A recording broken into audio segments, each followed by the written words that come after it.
Hola, hola amigos de Agronegocios Perú. Hoy tenemos una entrevista con el exministro de Agricultura y Riego, el ingeniero Ángel Manero, quien ha sido uno de los ministros que más tiempo ha durado en el cargo en los últimos años. Eso es un gran, digamos, un gran éxito.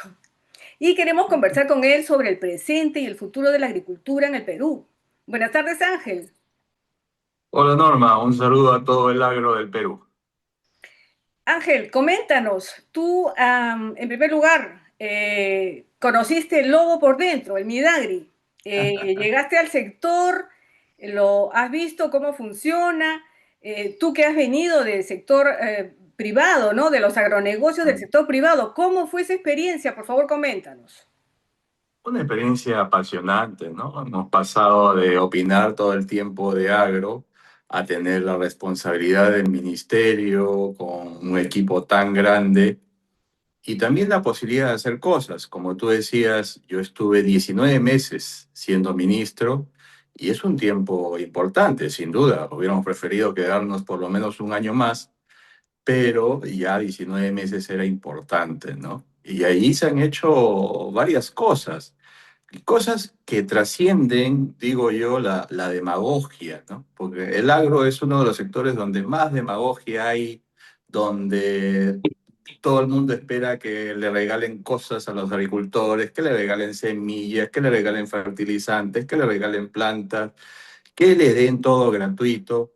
Y eso es algo que ha empobrecido nuestro agro en el tiempo, ¿no? Porque nunca hemos hecho lo fundamental. ¿Y qué es lo fundamental? La infraestructura, por ejemplo, el agua, sin duda, es una de las prioridades. Los mercados, abrir los mercados tanto para pequeños, para medianos, para grandes. La diversificación, porque año tras año sufrimos. En este momento estamos sufriendo un exceso de cosecha de arroz, ¿no? Y es porque no hemos diversificado mucho nuestro agro. Tenemos mucha concentración en algunos productos como arroz, como papa blanca, como camote a veces, y hay sobreoferta que lleva abajo los precios, ¿no? Entonces la diversificación es un tema fundamental también, y algo avanzamos porque hemos estado probando frambuesas, cerezas, nuevas y mejores variedades de maracuyá para pequeños productores, y es importantísimo. Y la frambuesa nos ha ido bastante bien y creo que ya están para liberarse estos trabajos de línea. Y decía yo, la infraestructura es importante, los mercados es importante, vinculado a los mercados, la diversificación, los nuevos cultivos, la formalización, los títulos de propiedad, porque ahora el 50% de los predios rurales no tiene título de propiedad y eso es importante formalizar. Y otros temas también que los hemos dejado a medias, por ejemplo, los microcréditos. Es algo que no llegué a completar en mi gestión, pero es algo fundamental porque si tú esperas darle al agricultor 40.000 soles, 50.000 soles, 60.000 soles de crédito, muy pocos aplican, muy pocos son sujetos de crédito. Tenemos que bancarizar al agricultor, utilizar estas billeteras digitales como Yape, como Plin, empezar a darle 100 soles, de ahí le das 200 soles, de ahí le das 500, de ahí le das 1.000 y vas construyendo su historial crediticio.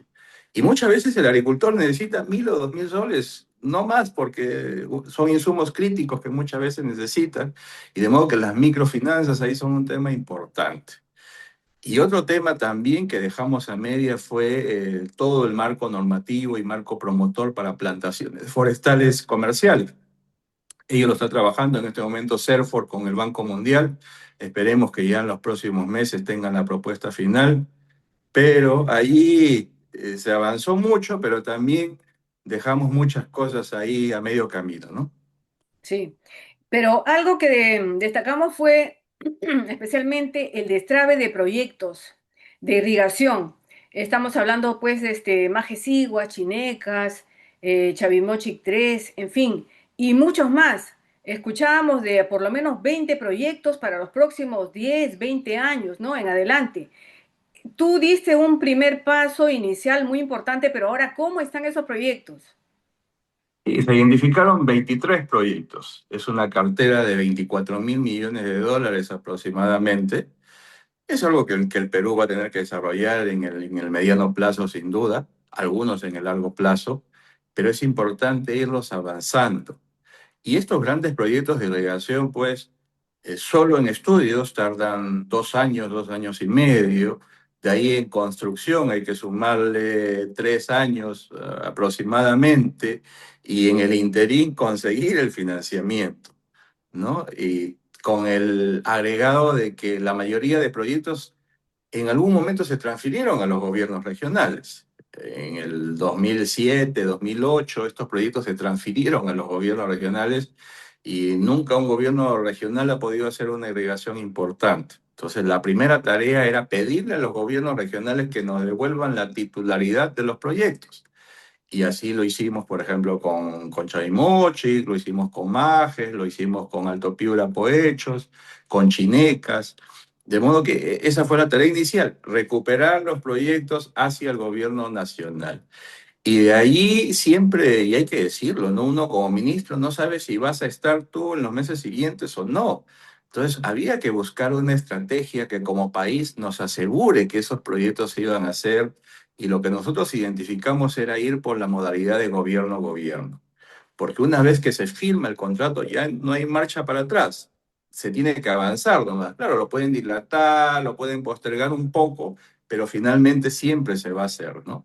Y ahí logramos cerrar el gobierno-gobierno para Chavimochic 3, que finalmente lo ganó Canadá, logramos cerrar el gobierno-gobierno para Majes, que finalmente lo ganó Japón, para Alto Piura Poechos, que finalmente lo ganó el gobierno de China, y se quedó ahí en el aire lo de Chinecas, ¿no? Se ha interrumpido ahí, obviamente hay que continuarlo, esperemos que se continúe en los próximos meses, pero es hasta donde pudimos llegar, ¿no? Y eso es importante porque ya Chavimochic 3 ya está en fase de construcción, Majes está en fase de estudios y Alto Piura y Poechos también debe entrar a fase de estudios en las siguientes semanas, ¿no? Y digo, pues no, obviamente nos hubiera gustado avanzar más, pero algo que sí podemos decir es que están encaminados, los contratos están firmados y es responsabilidad del gobierno peruano seguir avanzando con ellos. Claro, pero ahora en estos momentos nos encontramos en un punto de quiebre, próximos a la segunda vuelta electoral. Hay esta disyuntiva entre qué gobierno vendrá después, si será Keiko Fujimori, si será el gobierno de izquierda de Sánchez. Y desde tu punto de vista, como te escucho, el haber inyectado la mirada del sector privado ahí en el sector público, en el Ministerio de Cultura, para destrabar, para modernizar, para darle un avance a todos estos proyectos, yo creo que sería importante ver lo que nos conviene a futuro. Un gobierno que continúe los proyectos o que los trunque, que los revise. ¿Cómo ves esta situación de cara al panorama electoral? Y bueno, para mí está claro, ¿no? No podemos regresar a un estándar que tuvimos del gobierno de Pedro Castillo, donde cambiaba el ministro de Agricultura cada 3 meses y cambiaban los equipos cada 3 meses, donde se paralizó el ministerio por completo, donde se desconocían los contratos, se desconocían los acuerdos, lo cual es contraproducente para el país mismo, porque al final vamos a tener que indemnizar a las empresas cuando tú rompes un contrato y nos sale mucho más caro y nos quedamos sin obra encima. De modo que lo que necesitamos es fortalecer lo bueno que se ha hecho antes, y en este caso estamos hablando de los grandes proyectos de irrigación, hay que continuarlos, hay que consolidarlos. Allí sí tengo que destacar que la candidata de Fuerza Popular ha dicho que van a respetar los acuerdos gobierno-gobierno y eso nos da tranquilidad. Y algo muy importante, ¿no? Si vemos como país, ¿qué necesitamos? Lucha contra la delincuencia, sin duda, todo lo que es seguridad ciudadana, infraestructura. Necesitamos atraer inversión y empleo fuertemente. Y ahí el sector minero siempre es una oportunidad muy grande que hay que aprovecharla como país. Y también necesitamos gobernabilidad, o sea, tenemos que trascender ya estas disputas entre Ejecutivo, Congreso, y creo que tenemos una gran oportunidad ahora que Fuerza Popular es una fuerza importante en la Cámara de Diputados y Senadores, en las legislaturas que se vienen, de tener un Ejecutivo, ahí sí, fuerte, ¿no? Fuerte, que pueda gobernar realmente el país y que pueda hacer política de Estado, avanzar los grandes proyectos de infraestructura entre ellos y allí las irrigaciones que son muy importantes, ¿no? Si ganara, digamos, el gobierno de Sánchez con esta posición que tiene él antiempresarial, anti economía de mercado, antiliberal. ¿Qué tan grave sería para la agricultura peruana, teniendo en cuenta que tenemos, como tú has mencionado, ¿no? Veintitantos proyectos por delante que pueden hacer crecer, duplicar, multiplicar las agroexportaciones, la producción agrícola en el Perú? Sí, mira, nuestro agro tiene un potencial para crecer 10 veces, 10 veces. Y cada año estamos creciendo en agroexportaciones entre 10 y 20% y todo el sector en su conjunto 5%. Si tuviéramos un gobierno como el gobierno de Sánchez, lo primero que van a hacer es que los capitales se van a ir a otros países, como fue cuando entró Pedro Castillo y perdimos cerca de 20.000 millones de dólares que se fueron al extranjero. No va a haber inversión y la inversión sin duda es fundamental para que haya desarrollo productivo, para que haya empleo y esa inversión que finalmente se va a otros lados, ¿no? Y lo otro es todo lo que se refiere al manejo del Estado en sí mismo, porque el Estado, además de desarrollar estas cosas importantes como la infraestructura, requiere ya dar servicios. SENASA, por ejemplo. SENASA es un actor importante para el día a día del agro peruano y requerimos un SENASA que funcione muy bien. Pero si tú simplemente pones un mal jefe de SENASA, eso es una tragedia enorme. Hemos hecho un esfuerzo en los últimos años por mejorar el SENASA, por empoderarlo. Allí hay que saludar la gestión de Vilma Gutarra, que ha sido premiada también hace poco por ADEX. SENASA se ha empoderado bastante en los últimos años. Mira, solo un dato. Antes abríamos entre 5 y 7 mercados por año, porque nosotros tenemos que firmar protocolos sanitarios para poder enviar nuestros productos al extranjero. Y cuando hablamos de enviar nuestros productos al extranjero, no solo hablamos de las grandes empresas, hablamos de café de pequeños productores, de cacao de pequeños productores, de quión de pequeños productores, de aguaimanto de pequeños productores, de maracuyá, de mango, de palta, de pequeños productores, de pecanas, de castañas, de pequeños productores, de granos andinos, de pequeños productores, una serie de productos y desde todas las regiones tenemos oferta de la pequeña agricultura y para ellos también tenemos que abrirles los mercados afuera. Y para eso es vital el SENASA. Imagínate que se ponga un mal jefe de SENASA, eso sería un retroceso gigantesco, ¿no? Y NIA también, que lo hemos metido a la diversificación, y NIA está probando la frambuesa, está probando cereza, la cebada cervecera ya está validada, se ha validado en los últimos 2 años, y ese es un boom que se viene para la región andina, porque Bacus ya va a comprar nuevamente la cebada en Perú con estas nuevas variedades de cebada que hemos adaptado, y eso va a ser 30.000, 35.000 hectáreas en nuestra región andina, muy importante. Y se dan procesos, hay procesos muy buenos ahorita, el de la papa nativa, por ejemplo, estas hojuelas de papas nativas, tillapuy, añaños ahí, está ya logrando que se siembren casi 30.000 hectáreas para la industria de papas nativas, 30.000 hectáreas en nuestra región andina. Y eso va a seguir creciendo cada año. O sea, imagínate, vamos a poder resolver por fin el problema de sobreoferta de papa blanca, porque el productor de papa blanca no tenía otra alternativa. No te da pues en esa zona. Y ahora sí, va a tener la posibilidad de hacer papas nativas para la industria que le paga 3 soles en chacra, o sea, un super precio. Y procesos así están caminando en diferentes lados. La maracuyá para la industria, por ejemplo, con estas nuevas variedades más productivas que se ha desarrollado entre Linía y ADEX, también es un proceso muy importante para los agricultores de la costa y los arroceros, ahora que están sufriendo excesos de cosechas, también es una alternativa a la maracuyá para ellos. De modo que hay procesos que están caminando y que tienen que consolidarse, pero un gobierno que sea anti-inversión, que no motive al sector privado, que empiece de nuevo con la demagogia esta que nos hace daño de mentirle al agricultor que el Estado le tiene que dar todo cuando el Estado no debe y no puede tampoco darle todo, porque no tiene ni presupuesto para darle a los agricultores. Entonces, si incentivamos esas cosas de decirle al agricultor, el Estado te tiene que resolver los problemas, tú puedes sembrar lo que quieras y el Estado te tiene que ayudar a comercializar tu producto, eso es pobreza segura, ¿no?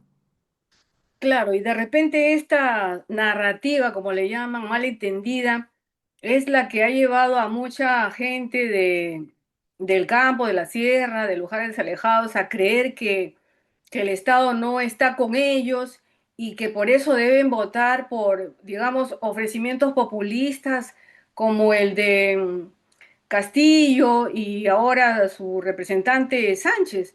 Porque, ¿cómo se explica si no esta votación, fuera de que sospechamos del fraude, ¿no?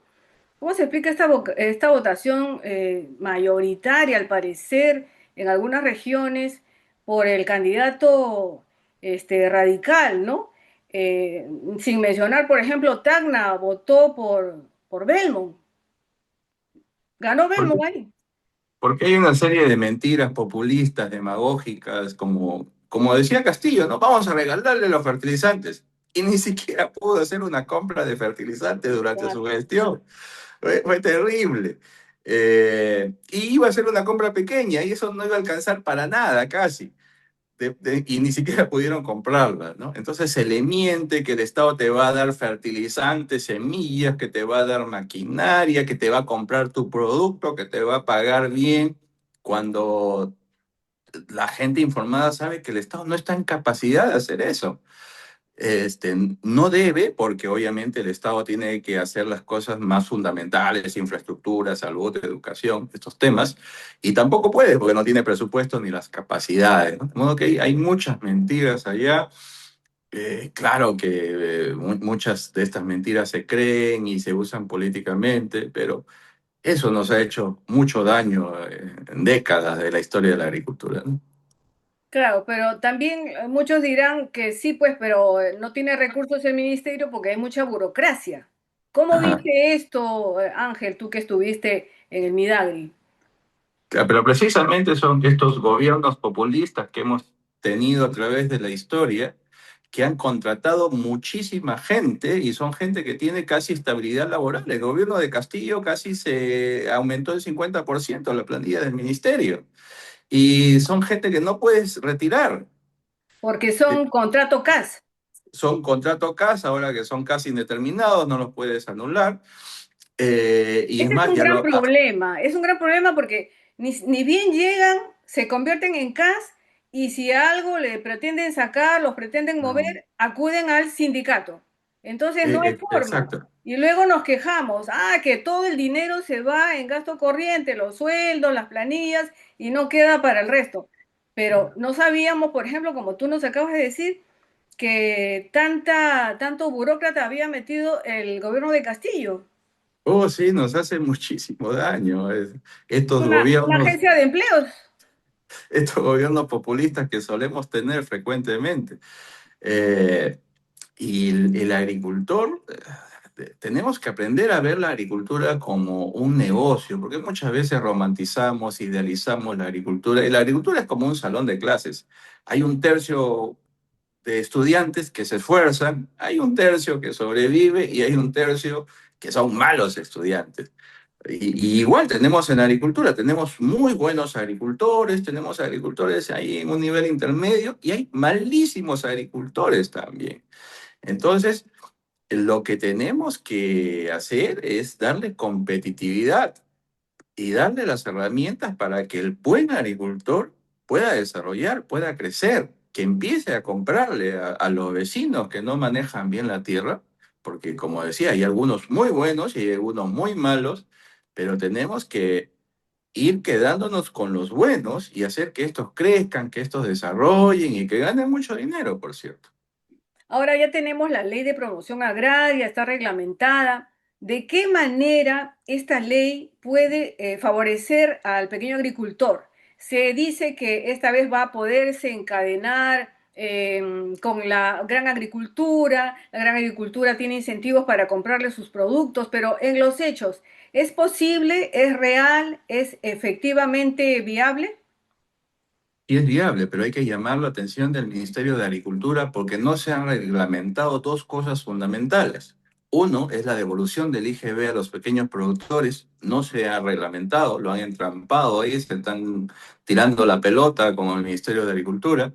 Y lo otro que tampoco se ha reglamentado es este incentivo para que el grande le compre al pequeño, que eran dos cosas fundamentales de esta ley agraria. No se han reglamentado, hay que hacerlo, tenemos tiempo para hacerlo, eh, eh, pero eh, sin duda hay que aprovechar esta ley que beneficia, como digo, fundamentalmente al pequeño, porque el pequeño ya va a pagar cero de impuestos, que sincerarlo, porque hay que decirlo, el pequeño nunca pagó impuestos, se sincera ello, y estos dos grandes incentivos, recuperar su IGB, que es un ingreso importante para ellos, y incentivos para que el grande le compre al pequeño y el grande tenga ese afán y esa competencia por comprarle y empiecen como subasta, ¿no? A mejorar los precios porque ya muchos se van a pelear por comprarte a ti siendo pequeño. Eso es fundamental, pero hay que reglamentarlo y hay que llamar la atención ahí del Ministerio de Economía. Claro, eso sería lo ideal, que funcione y que el pequeño agricultor confíe, crea. Bueno, en el país tú sabes que hay una siempre desconfianza, ¿no? El pequeño mira con desconfianza al grande, al mediano, el mediano y al grande también, pero es que tenemos que insertarnos en una nueva cultura de la confianza, ¿no? Y darnos la mano y ayudarnos. Pero como dices, claro, la reglamentación de esos artículos es importante. Ángel, también estabas comentando sobre el clima. Hay una amenaza, o por lo menos parece que va a haber una amenaza de fenómeno del niño que puede perjudicar a la agricultura. No sé cómo tú lo ves. Y yo creo que ahí hay muchos anuncios exagerados que no son de este año, ¿ah? Ya en el 2015 nos hablaban del mega niño, de ahí el 2024 también, que nos vino ya con el 23, pero también anunciaban un mega niño para el 2024 y ahora también anuncian un mega niño para este año, ¿no? Y ahí yo siempre opino, pues, empíricamente, ¿no? Pues yo no soy meteorólogo, no soy especialista en clima, pero algo que sí heredamos nosotros en Cañete era la experiencia de los viejos agricultores, agricultores de antes de la reforma agraria. Esas haciendas que habían antes de la reforma agraria tenían información de 200 años. O sea, nadie tiene información de 200 años para atrás en cuanto al clima, ¿no? Y la gente conocía, los viejos conocían muy bien el niño. Por ejemplo, tenían dos premisas. Uno, que se bañaban todos los sábados, todos los fines de semana en el mar. El agua se calentaba, empezaba el niño, decía. ¿Hasta cuándo se queda el niño? Tienes que contar 9 meses. Es como un parto. Y yo creo que por eso realmente se llama niño, no porque viene en Navidad, porque casi nunca viene en Navidad, puede venir en diciembre, pero puede venir en enero, febrero, marzo, abril, no. Yo creo que se llama niño porque duran 9 meses. ¿Ya? Mm. Primero que duran 9 meses. Luego de que nunca en la historia ha habido dos niños consecutivos. Y Ajá. tampoco ha habido dos niños en un plazo de 5 años. Nunca, nunca. Sí ha habido plazos de 7 años, de 8 años, de 9 años. Por eso yo digo, lo más probable es que el próximo niño nos caiga el 2028, 2029, 2030. Y ahora esto es desde el punto de vista empírico, sin duda, ¿no? Pero en campo lo sentimos, sabemos cuándo va a haber un niño y cuándo no va a haber un niño, y definitivamente este año no va a haber niño. Creo que allí estamos equivocándonos en pretender que solo la temperatura del mar va a definir o determinar un niño, cuando hay muchas otras variables, los vientos que vienen del sur, el anticiclón del Pacífico, que se acople la temperatura del mar con la temperatura de la atmósfera, qué tanto al sur o al norte se va la masa de agua, o sea, hay varias variables. Y les ha pasado, porque nos anunciaron el niño costero para marzo. De Sí. ahí dijeron para abril, nunca llegó el niño costero. Y ahora el niño global que va a afectar también a la costa peruana y nos anunciaban las lluvias torrenciales y las inundaciones, la activación de quebradas. Nada de eso ha pasado porque lo anunciaban a partir de la quincena de mayo. Y no va a pasar. Lo que sí, tenemos el agua caliente al costado, nos va a calentar unos grados de temperatura, pero también hay que decir que ya hemos ganado experiencia en manejar cultivos con estos diferenciales de temperatura. siempre va a haber preocupación por el mango y el limón, que son los que más sufren, sí, por la floración. Ahí sí se cae tremendamente si no baja la temperatura, pero todavía hay que esperar junio, julio, a ver cómo está la temperatura en Piura, en el norte principalmente. Pero no vamos a tener ni lluvias torrenciales, ni inundaciones, ni activación de quebradas, ni este año, ni el próximo año, para nada. Bueno, ojalá se cumplan tus seguros. Creo que no te has equivocado en la anterior vez que también opinabas contra lo que todos Sí, sí, pensaban, claro, ¿no? claro. Confiaremos en Sí, ti. sí. Siempre opinaba en contra y les he ganado, ¿ah? Sí, bueno, estaremos atentos a eso. Bueno, Ángel, entonces tienes perspectivas hacia futuro, optimistas, siempre y cuando no haya un gobierno pues que empuje el carro en contra, ¿no? No, sí, y creo que soy optimista. He estado en Cajamarca hace poco y Cajamarca creo que va a dar la sorpresa, ¿ah? Creo que va a ser un voto importante de Fuerza Popular allí y el agro en general. Creo que el agro en general ha entendido pues de que ya no se cree estos cuentos, por lo menos el agro más pegado a la costa, ya no se cree estos cuentos, ya ha entendido de que el mercado es el que manda acá y hay que esforzarse y aquel que trabaja bien le va bien y el que no trabaja le va mal, sin duda, ¿no? Antes, pues, habían políticas distorsionadas, ¿no? El Estado salía a comprar el arroz, el azúcar, la leche, y te pagaban precios a pedido de la tribuna. Ya eso se acabó y ya cada uno tiene que esforzarse y velar por la familia, velar por sus intereses, ¿no? Es cierto. Te quería hacer una pregunta ya de otro tipo, ya que tuviste esta interesante gestión de más de un año y medio. ¿No te llamaron, no te han convocado a participar en política? ¿No has querido participar en el Congreso? ¿Cómo ha sido?